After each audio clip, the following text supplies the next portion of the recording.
All right, so starting out inside of SAM, on the left-hand side, we're going to click into the templates section. On the right-hand side, there's a button that says new template. We're going to go ahead and click into that. Now, I call these messages for a very important reason.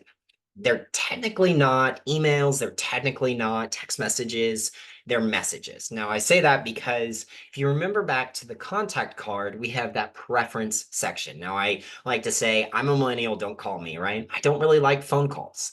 So my preference is going to probably be email or text message. But if I've written a message template and it is an email template inherently or just automatically, but my preference is text message, SMS. We've got a couple of parameter shifts, right? Now, I don't know about you, but I've received some text messages that were supposed to be emails before, and it just looks and feels funny, right? And so inside of SAM, I built a way for SAM to help us out with this as well. So if you see next to that email on the very top right-hand side, you have a text message thing. Now, parameters inside a text message, it's typically 160 characters.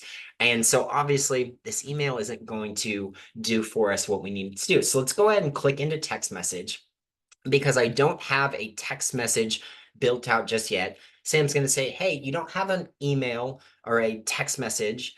Would you like to make one? And so I can go ahead and say yes. Now, what Sam's going to do is it's going to take that email format, it's going to convert it into a text message format.